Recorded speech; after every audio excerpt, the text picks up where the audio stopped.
Maraming residente sa Maynila at Quezon City ang lumikas na rin po bilang pag-iingat sa bagyong Pepito.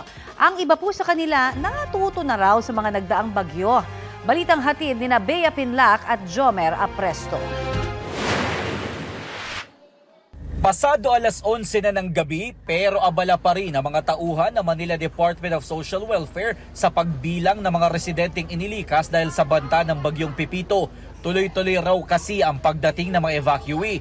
Dito sa Dalpan Evacuation Center, umakyat na sa mahigit 270 pamilya ang inilikas mula sa Parola.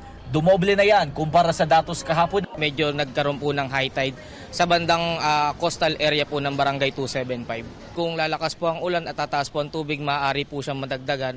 Hindi pa naman siksikan dito pero may ilang pamilya ang piniling maglatag na lang at matulog sa labas ng mga kwarto. May ilan naman nasa loob pa rin ng mga modular tent. Ang residenteng si Merlin, halos hating gabi na rin lumikas kasama ang kanyang 4 na anak. Tagasaan po kayo? Sa Git 62 po. Maalon. Maalon na po. Tabing dagat po. Sa President Corazon Aquino High School naman, umabot na sa mahigit 280 pamilya ang inilikas mula sa Baseco compound. Kaya ang karamihan sa kanila sa koridor na rin ng paaralan piniling matulog. Batay sa pinakahuling datos na ibinigay sa GMA Integrated News ng Manila Disaster Risk Reduction and Management Office, aabot na sa mahigit 1,000 pamilya ang inilikas sa lungsod.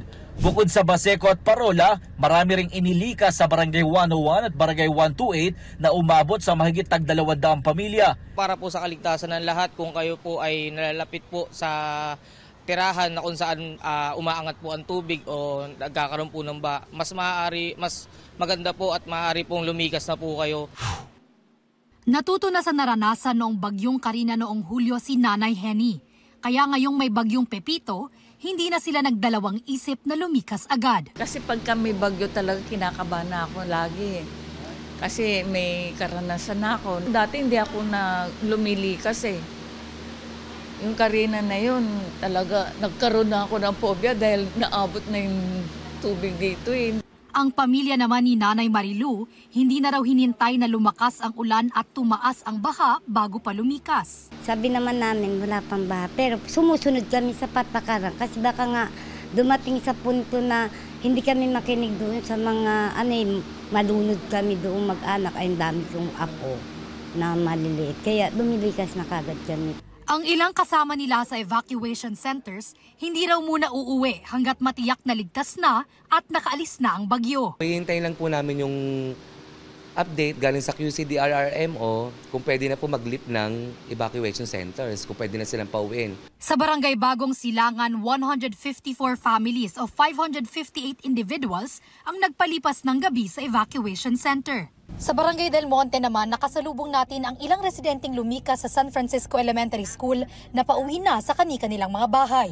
Kahit na walang hangin o walang ulan, lumikas na kami. Ngayon wala na. Uwi na. Daing ng ilan sa mahigit 1,000 evacuees dito, hindi lahat may modular tent na matutulugan. Sabi nila, sa sobrang sikip saka yung lawak ng tent, hindi na nagkasya po. Ang ginawa nila, doon lang sila sa sahig sapin. Kaya hindi po sapat. Sinisika pa namin kuhanan ng pahayag ang QCLGU kaugnay niyan. Bea Pinlac, Jomer Apresto nagbabalita para sa GMA Integrated News.